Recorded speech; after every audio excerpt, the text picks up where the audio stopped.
प्रेम से बोलिए सिया रामचंद्र की जय। आज आप श्रवण करेंगे राम नवमी की व्रत कथा। राम नाम में अद्भुत शक्ति होती है। मान्यता है कि केवल राम नाम का स्मरण करना हजारों देवताओं के उच्चारण जैसा होता है। इतना ही नहीं, राम नाम जप करने वालों को मोक्ष की प्राप्ति होती है। ऐसे में राम नवमी का दिन तो राम लल्ला के जन्म उत्सव का दिन है, इसलिए यह विशेष दिन होता है। इस दिन भगवान राम की पूजा करने और व्रत रखने का महत्व कई गुना बढ़ जाता है और बुरे कर्म दूर होते हैं। श्रद्धा भाव से भगवान राम की पूजा करने से सभी मनोकामनाएं पूरी होती है। पौराणिक कथा के अनुसार अयोध्या के महाराज दशरथ को पुत्र रत्न की प्राप्ति नहीं हो रही थी। ऐसे में महाराज दशरथ ने अपने गुरु महर्षि वशिष्ठ के निर्देशों का पालन करते हुए एक महायज्ञ आयोजित किया। महाराज दशरथ ने इस यज्ञ में सभी यशस्वी ऋषि मुनियों को आमंत्रित किया। जिस दिन यज्ञ का शुभारंभ होना था, उस दिन गुरु वशिष्ठ के साथ महाराज दशरथ के मित्र अंग प्रदेश के अधिपति रिंग ऋषि और अन्य अंगतुक भी यज्ञ मंडप पर आए।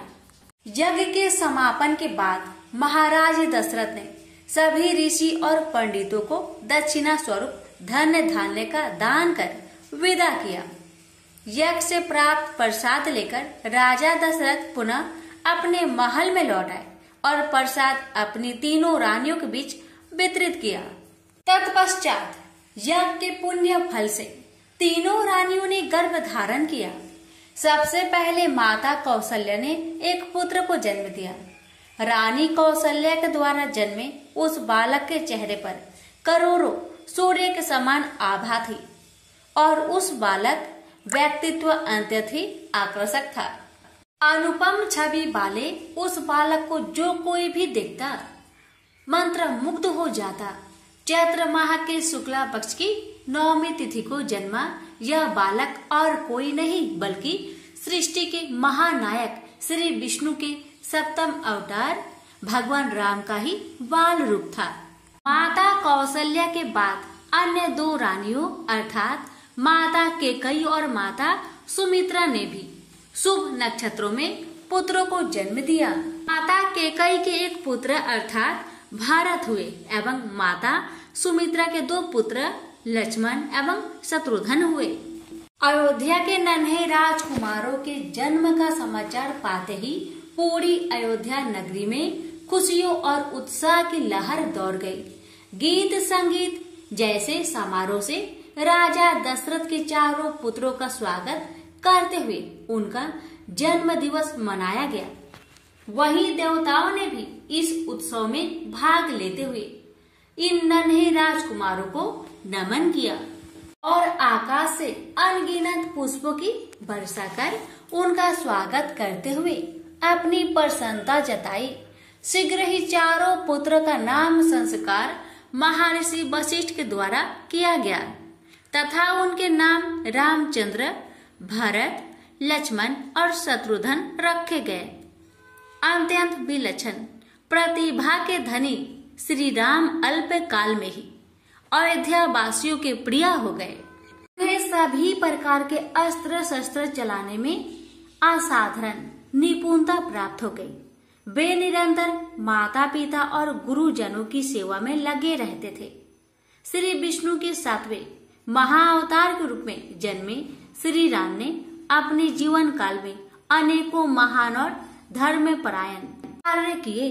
चाहे सीता स्वयंवर में धनुष तोड़ना हो या महाबली बाली का वध कर सुग्रीव की सहायता करना हो।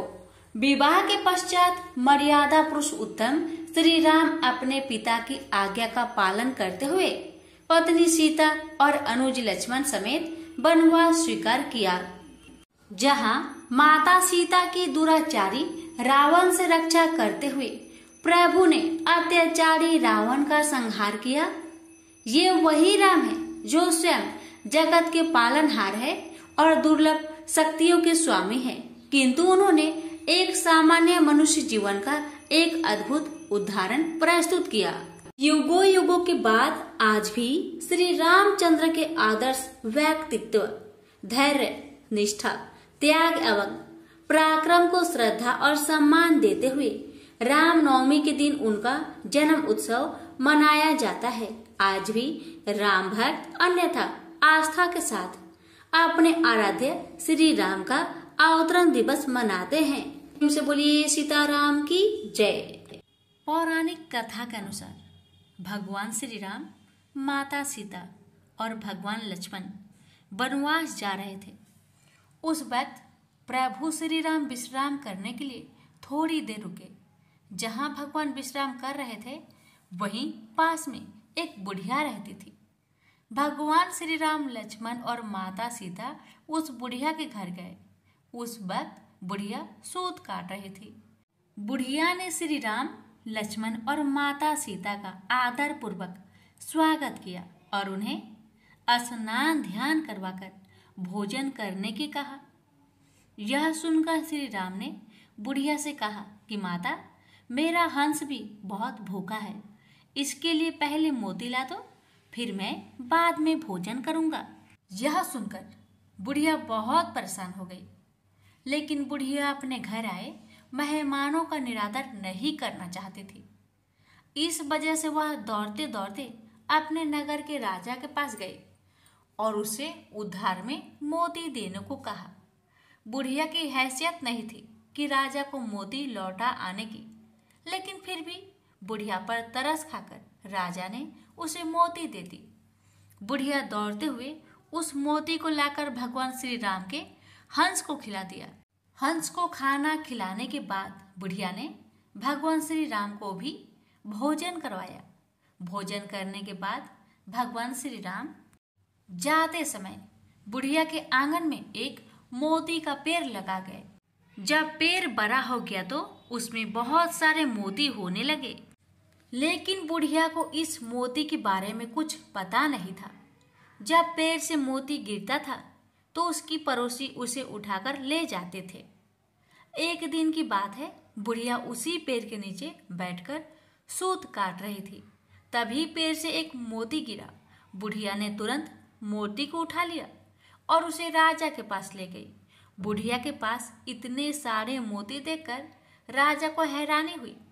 राजा ने बुढ़िया से पूछा कि तुम्हारे पास इतने मोती कहाँ से आए। जब बुढ़िया ने अपने राजा को बताया कि उसके आंगन में एक मोती का पेड़ है, यह सुनकर राजा ने तुरंत उस पेड़ को अपने आंगन में लगवा लिया। लेकिन भगवान श्री राम की कृपा से राजा के आंगन में लगा हुआ मोती का पेड़ में मोती की बजाय कांटे लगने लगे। एक दिन उसी पेड़ का एक कांटा रानी के पैर में चुभ गया। रानी के पैर में कांटा चुभने के बाद उन्हें बहुत पीड़ा हुई। वह चिल्लाते चिल्लाते राजा के पास गई। यह देखकर राजा ने उस पेड़ को फिर से बुढ़िया के आंगन में लगवा दिया। प्रभु श्री राम की कृपा से पेड़ में फिर से मोती लगने लगे।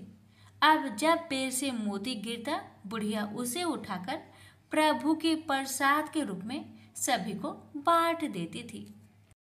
प्रेम से बोलिए सिया रामचंद्र की जय। रामायण में कथा आती है कि एक बार भगवान राम और लक्ष्मण एक सरोवर में स्नान के लिए उतरे। उतरते समय उन्होंने अपने अपने धनुष बाहर तट पर गाड़ दिए।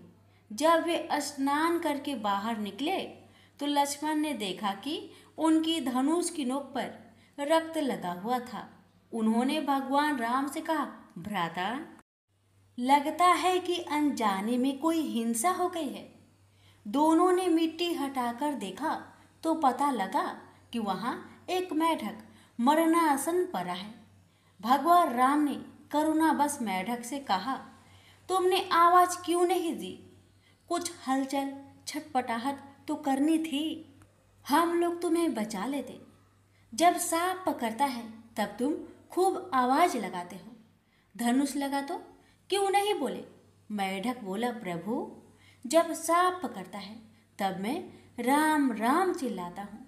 एक आशा और विश्वास रहता है कि प्रभु अवश्य पुकार सुनेंगे। पर आज देखा कि साक्षात भगवान श्री राम स्वयं धनुष लगा रहे हैं तो किसे पुकारता? आपके सिवा किसी का नाम याद नहीं आया। आया बस इसे अपना सौभाग्य मानकर चुपचाप सहता रहा। सच्चे भक्त जीवन के हर क्षण को भगवान का आशीर्वाद मानकर उसे स्वीकार करते हैं। सुख और दुख प्रभु की ही कृपा और कोप का परिणाम तो है। प्रेम से बोलिए सीताराम की जय।